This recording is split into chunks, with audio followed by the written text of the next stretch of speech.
Okay, for those of you who missed today's presentation, I'm going to show you what we covered in class with Steve.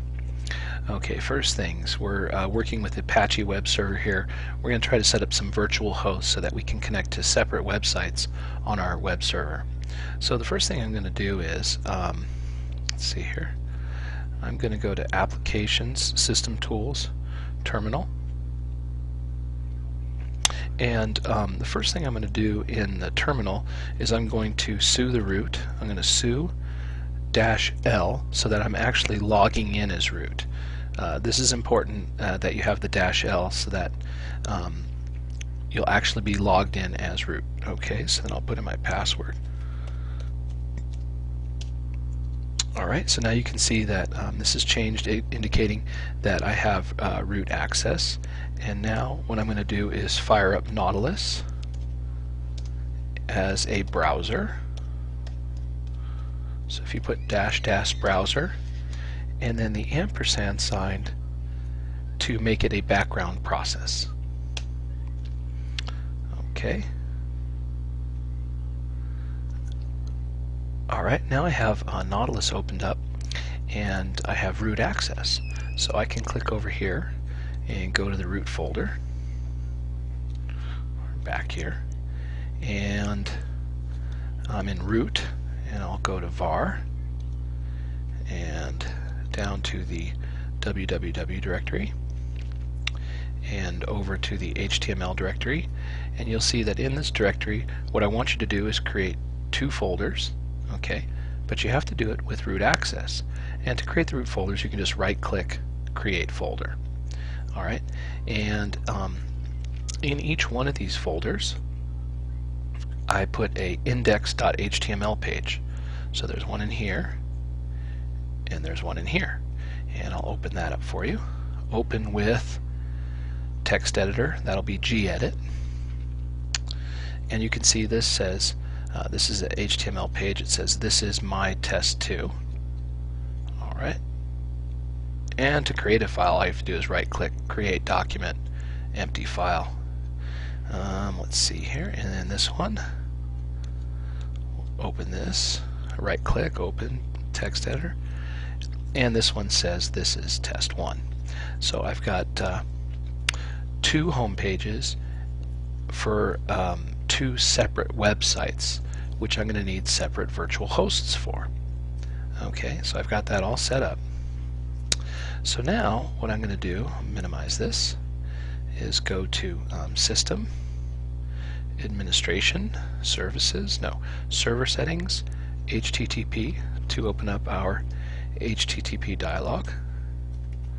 And of course you're going to have to authenticate as root.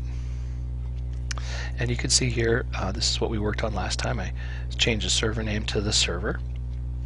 But this time I've got some new stuff going on here, and that is on the virtual hosts I changed the default virtual host.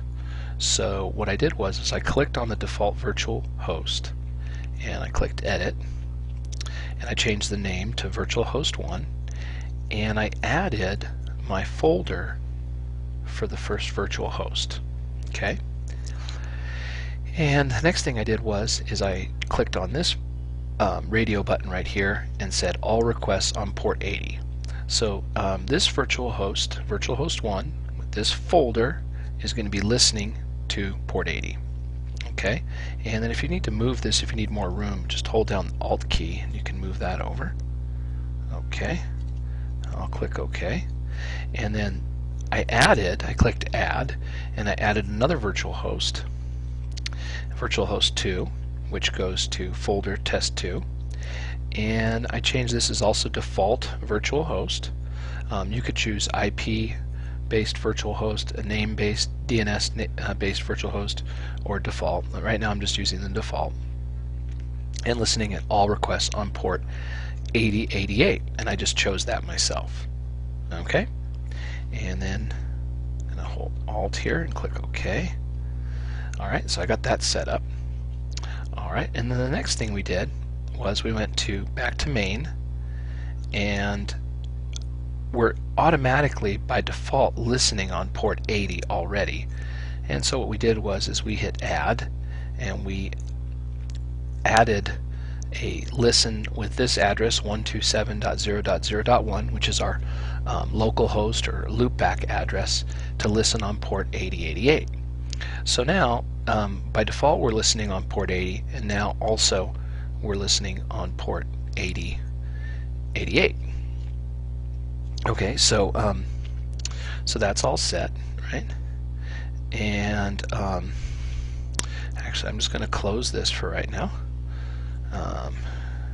And once you do that, what you're going to need to do is you're going to need to restart the HTTP daemon. So you're going to go to System Administration Services, right?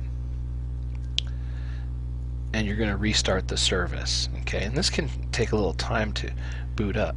So if you wanted to, what you could do is you could just go here and go to Service HTTPD restart into your terminal window, and that'll restart your web server.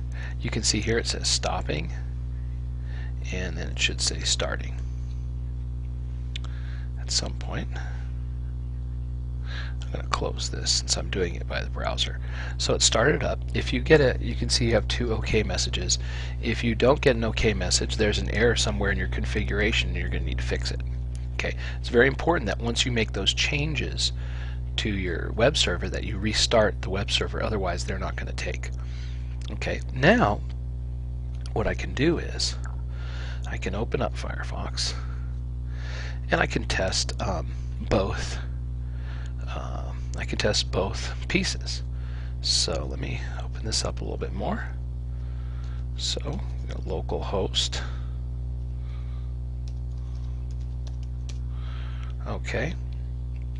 And this side is my home page, so that's not what I wanted to see. .1. This is a test 1. So 127.0.0.1 is going to the test 1 folder, and if I had access to this, I'm going to close that window.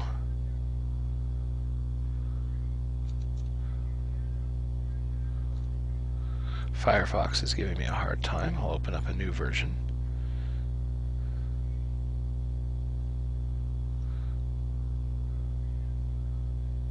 Firefox did not like that, so I'm going to wait for a new browser here. And then what you can do is, I'll just force quit. And what you can also do is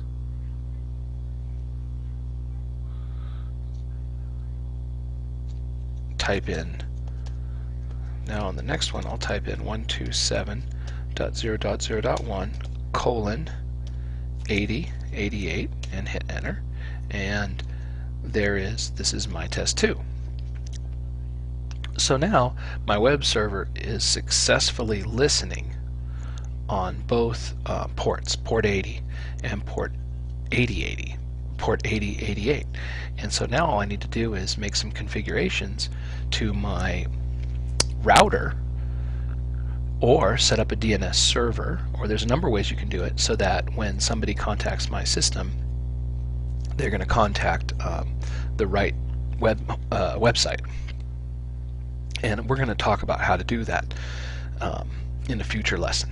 Alright, but this should get you started and set up your virtual hosts and see if you can get that working with port 80 and port 8088, and I'll see you guys in the next piece. Port 80. Okay.